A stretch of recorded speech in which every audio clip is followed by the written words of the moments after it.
Bienvenue dans la toute dernière rubrique de Le Réveil Matin de ce lundi 10 avril 2023 et c'est Parlons Gouvernance. Agapit Napoléon Baforican, bonjour. Bonjour Mathieu, bonjour à tous ceux qui nous suivent sur les différentes plateformes de la chaîne. Très bonne journée de lundi de Pâques à chacun et à chacune. Bonne fête Pascal, mesdames et messieurs, à toutes et à tous. Depuis l'installation des députés de la 9e législature, des députés de l'opposition notamment, les députés du Parti Les Démocrates ont adressé déjà plusieurs questions au gouvernement selon les prérogatives bien évidemment, mais le hic, beaucoup se posent déjà la question de savoir si c'est la seule arme de l'opposition. Avez-vous, Agapit, la même impression? En tout cas, c'est une arme de l'opposition. Et donc, c'est une arme en sa possession et elle est libre de l'utiliser. Elle l'utilise, tant mieux pour elle. La Constitution, justement, leur donne quand même plein pouvoir, notamment l'article 113 qui prévoit, je cite, le gouvernement est tenu de fournir à l'Assemblée nationale toutes les explications qui lui sont demandées sur sa gestion et ses activités. Mais la question, on parle de gouvernance, quelles sont normalement les procédures pour quand même aller des questions écrites jusqu'à l'interpellation du gouvernement? Comme vous l'avez dit, la Constitution a organisé les relations entre le président de la République et l'Assemblée nationale. Et dans ces relations, lorsqu'on parle du président de la République, on le voit en qualité de chef de l'État, chef du gouvernement, et donc avec l'Assemblée nationale. Donc, dans cette dynamique, vous avez évoqué l'article 113 de la Constitution. Donc, le règlement intérieur de l'Assemblée nationale donc, a organisé, à partir de l'article 106, les principes et modalités d'exercice des questions orales et des questions écrites. Les questions orales, il y en a de deux types. Questions orales avec débat, questions orales sans débat. Les questions orales avec débat, c'est un député qui pose une question au gouvernement sur la base de son programme, sur la base de ses activités, et qui est une question qui doit avoir quand même un intérêt public. Ce n'est pas des questions qui concernent le député de manière particulière. C'est une question qui doit avoir un intérêt public sur l'action gouvernementale, sur des faits, sur des situations, sur des réalités du terrain. Donc, pose la question au gouvernement. Le bureau de l'Assemblée, par le biais de la procédure, transmet au chef de l'État. Le ministre en question répond. Donc, il est prévu un rôle, un jour par semaine. Je pense à l'Assemblée nationale, c'est les jeudis. Je peux me tromper. Donc, en tout cas, un jour par semaine, il y a les questions orales, les questions au gouvernement. Donc, les questions orales avec débat. Donc, le député pose sa question. Le ministre répond.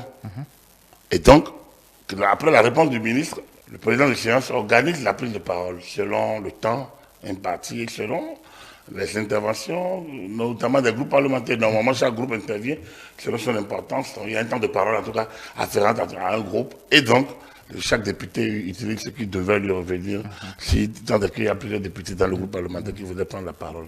Alors, après la prise de parole donc, du dernier intervenant, le ministre peut répondre après cette prise de parole-là. Et en principe, bon, théoriquement, la question orale avec débat est terminée. Donc, théoriquement. Bien maintenant, ça peut donner lieu encore à un autre débat. Parfois, il y a des députés qui peuvent demander un second tour de parole, mais en principe, lorsque le ministre intervient, cette partie est terminée. Par rapport aux questions orales avec débat, le ministre peut dire, quand la question lui est posée, le ministre peut demander du temps pour que le gouvernement fasse une communication solennelle sur le sujet. Ça doit se faire dans les 48 heures en principe. Donc, le gouvernement fait sa communication solennelle. Et il y a des débats tels que je l'ai dit, selon les groupes parlementaires ou selon les intervenants, en tout cas selon un temps de parole et un mode d'organisation interne au Parlement. Mais le ministre répond également directement. Il répond directement, il y a eu les interventions. Et si le dernier intervenant finit, s'il a envie de prendre la parole, on lui donne la parole et c'est terminé. Les questions orales sans débat, c'est peut-être là qu'il y a parfois un peu de... Les questions orales sans débat, en principe, la question est posée, le ministre intervient, et seul, après l'intervention du ministre, seul l'auteur de la question reprend la parole et en principe c'est terminé. Seul l'auteur de la question reprend la parole et en principe c'est terminé.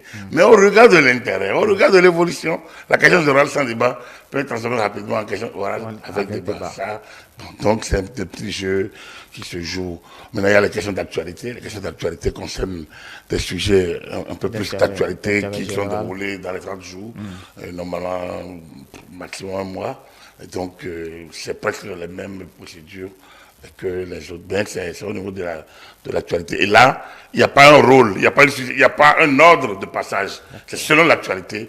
Le bureau de l'Assemblée peut décider donc de l'inscrire au rôle et que ça puisse passer avant les questions. Les questions écrites, par contre, eux n'ont pas de publicité. Il n'y a pas un débat autour des questions écrites. Donc c'est une procédure écrite. Le député transmet ses questions au gouvernement sur un sujet donné à un ministre concerné.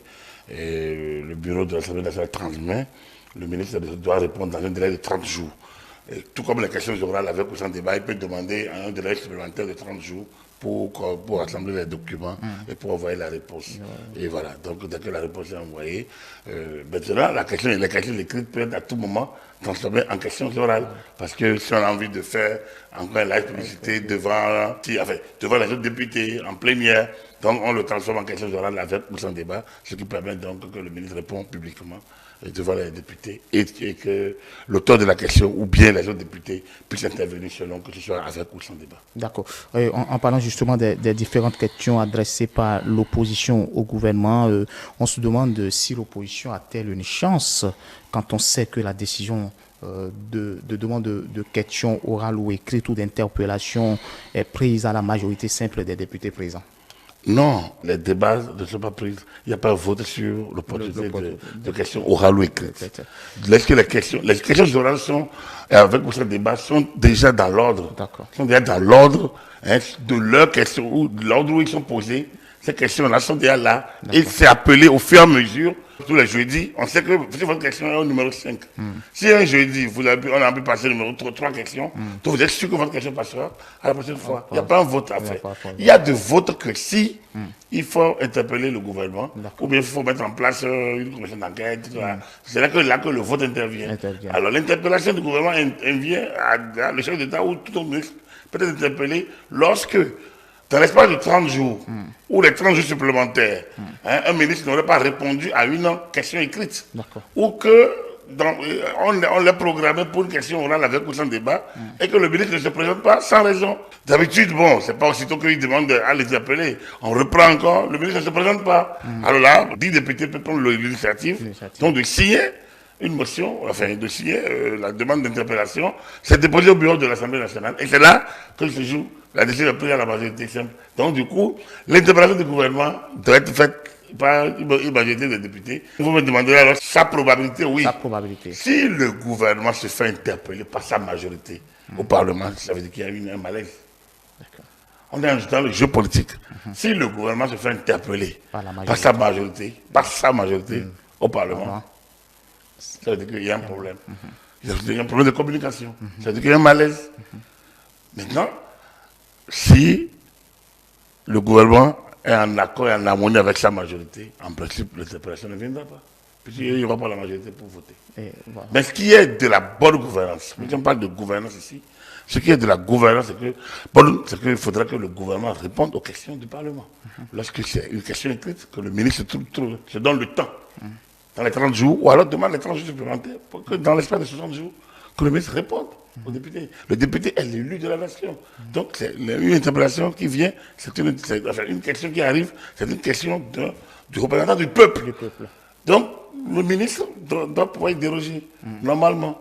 Donc, idem pour les questions orales, avec ou sans débat. Lorsque c'est programmé, il faudrait que le ministre se libère. S'il n'a pas le temps, il pourrait saisir l'Assemblée nationale et demander peut-être qu'on soit repoussé en se donnant le temps et l'opportunité, l'occasion d'aller s'expliquer quand même devant la représentation nationale. C'est un rare moment qu'un ministre doit souhaiter vivre.